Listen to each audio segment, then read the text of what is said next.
what are two things you can never eat for breakfast? Lunch and dinner. You're hilarious. I got another one. What word is spelled incorrectly in every single dictionary? I give up. Incorrectly. Get it? It's not spelled incorrectly. It's the word incorrectly. Yeah, I get it. Is he always this annoying? Only when he's annoying. Okay, one more. No, it's my turn. Really? Yeah, but this isn't going to be a question or a riddle. It's more like an experiment. I'll be right back. This should be fun. I love science. Go up. Okay, are you ready? All right, first what you need to do is you need to stand with your chest out, hands up. I'm going to place this weight on your hands. Step 2, I'm going to put this whipped cream on the tray. Y'all need to tell me when to stop. Don't stop! The entire thing! The whole thing! The whole thing! Now I'm going to place this on your hands. Hands empty. Are you ready? Are you sure? Okay.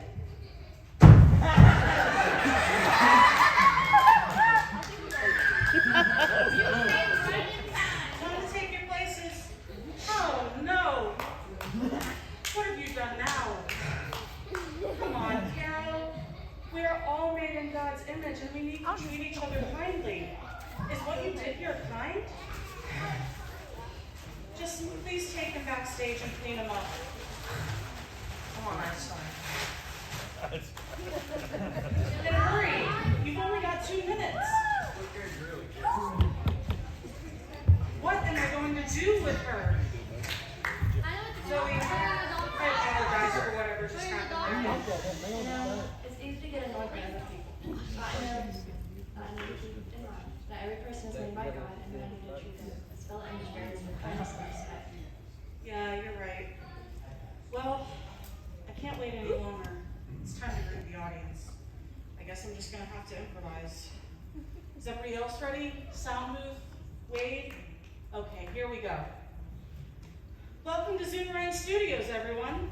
Have you all been having a good time so far? All right, that is what we like to hear. Can you believe it's Tuesday already? Time sure does go by fast. Well, as you can see, our contestant Zoe is in place and ready to go. But Steven's somewhere backstage. Shall we try to get him out here? No! Steven! Steven! Steven! Okay, is everybody ready now? Then it's time to play Zoomerang. In 3, 2, 1.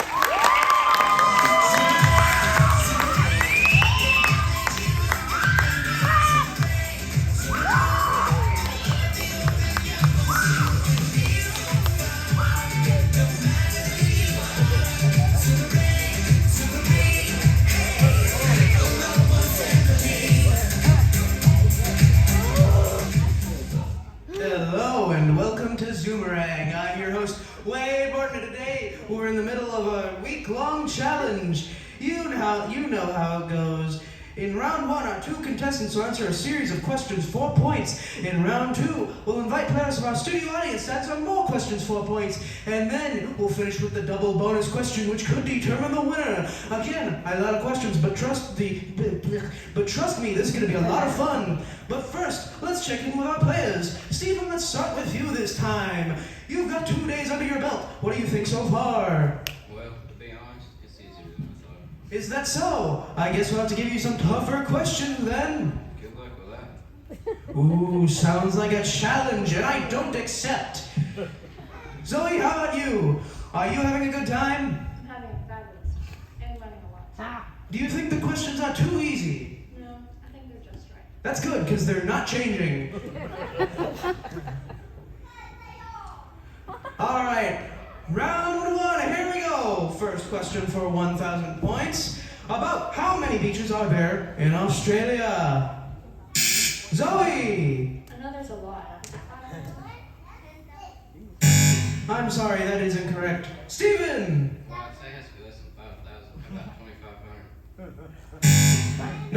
There are actually more than, I think more. Sit down. Sit down. You're actually right. Yeah. There are 10,000 beaches in Australia. And in fact, I'm pretty sure there's more than that. If you visited a different beach every single day, it would take you more than 27 years to see them all. Raise your hand if you'd actually do that. That's surprising. Anyway, question 2. What do Australians call candy? Brekkie, lollies, or sunnies? Zoe! Wallies. Lollies. That's correct. And do you know the other 2? Brekkie is breakfast and sunnies are sunglasses. That's right. There's nothing like Aussie slang. Question 3. In what book of the Bible is the account of Jesus' birth found? Stephen! Luke. That's correct. That's correct. And it's also found in Matthew. Question 4. Which person in the account about Jesus' birth didn't value human life? Stephen! Wicked King Herod. Right again. King Herod wanted to destroy Jesus at all costs, but of course he didn't succeed. God values human life, and so should we. If you're wondering about the pause, I forgot what I was going to say for a second. Question 5. How did the wise men know not to return to King Herod and tell him where baby Jesus was? Zoe! God warned them in a dream. That's right, and it's always wise to obey God. Did you hear that? That means it's time for round 2, so contestants come on up and take your places. You go, girl. You go, girl.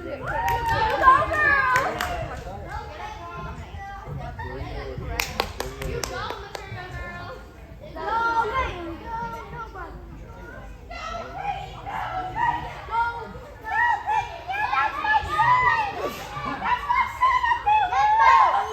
You gotta settle down a bit, audience. I gotta explain how this round works in case they don't know. Ayla. Thank you. Alright, now this round will be a little different. I'll read a question and give you 3 possible answers. Then, using those paddles right there, 1, 2, or 3, you answer by raising them. If your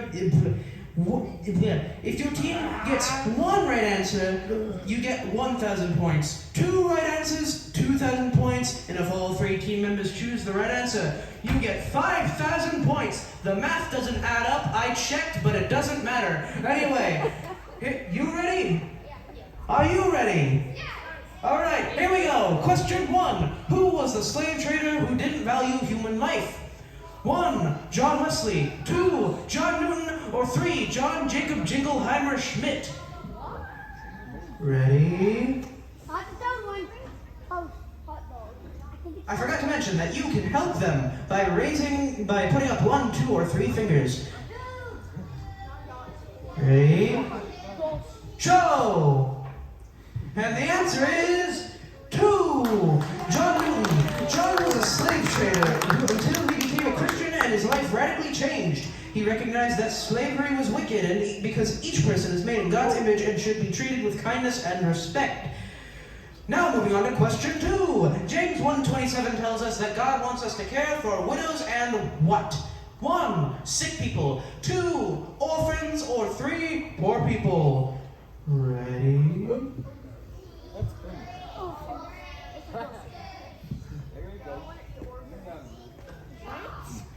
Show! And the answer is 2 orphans. James 1:27 specifically mentions caring for widows and orphans, but other verses in the Bible remind us that God wants us to care for those who are sick and poor as well. Question 3. Who is more valuable to God? 1. A healthy 20-year-old. 2. A sick 90-year-old. Or 3. Both are valuable. Ready? Show! And the answer is 3. Both are valuable. Our value has nothing to do with how young or healthy we are, what shade of skin we have, or how talented or smart we may be. People have value because they're created by God. Question 4. which of these is not an example of valuing others? 1. Buying someone a meal. 2. Bullying someone. Or 3. Saying hello to a sales clerk. Ready? Show! And the answer is 2. Bullying someone. Being mean to people is the opposite of how we should treat those around us. Question 5. Who was the prisoner in World War II who forgave the prison guard where she was horribly mistreated? 1. Corrie ten Boom. 2. Susan B. Anthony. Or 3. Lucy Van Pelt. Ready? Show! And the answer is 1. Corrie ten Boom. At first she could, but then she was reminded of her own sins and how much God had forgiven her. God enabled her to forgive the God who was so mean to her. Did you hear that? That means it's time for the double bonus question. This question is worth 10,000 points, but only if all 3 team members choose the right answer. If not, then your team gets no additional points, and there's no audience participation this time. Don't raise your hands at all, okay? Okay. All right. Okay? All right. Are you ready? Are you ready? All right. Here's the question. And as you wish that others would do to you, do so to them. What is this called? 1. The greatest commandment. 2. I saw that. 2. The perfect proverb. Or 3. The golden rule. Ready? Show! And the answer is 3. The golden rule. And that's our show today. Just remember, we all have value in God's sight. See you tomorrow, everyone.